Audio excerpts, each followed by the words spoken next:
काही पाहू नका, मी त्याच साईडवर आहे, त्याच जागेवर आहे. काऊन कारण का हे याले कलर मार लागते. त्याच्यानंतर ते खालचं सिलेंडरचं आहे, त्याला डबल हात मार लागते म्हणजे काळा कलर. मग त्याच्यानंतर चला अंदर दाखवतो. जे झुम्मर आहे ना झुम्मर, त्याच्यावर तो एक काळा टाकायचा, त्याला टचअप करावं लागते. जाऊ द्या, आपल्याला काय आहे, आपली मजुरी पकवून राहिली, विषय खतम.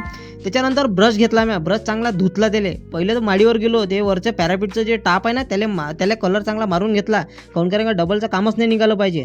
मग याले मारून घेतला. मग त्याला ते जे पिल्लर दिसू राहिले छोटे छोटे त्याला दिले मारू. मग आणला मी कलर आणला आणि घोडीवर चढलो आणि ते झुम्मरच्या वरचा आहे ना त्याला टचअप करून दिलं. मग त्याच्यानंतर काळा कलर पाहून राहिले, डब्बे पुरे छान केले. काही काळा कलर काही भेटला नाही, पुरा संपला होता. मग त्याच्यानंतर मी म्हटलं जाऊ द्या, जेवण घेऊन केलं मस्त बड्यापैकी. मग निघालो मी माझ्या घरच्यासाठी. आज काऊन कारण का मी सकाळी आलो 2 वाजताच चाललं गेलो. मग हवा गिवा भरली मस्त. मग घरी आल्याबरोबर पहिले तर मी फ्रीज झामलला रे बाई. काऊन कारण का मायने ठेवलं होतं टरबूज काल करचं, सॉरी टरबूज नाही डांगर. मग काय बड्यापैकी खाल्लं.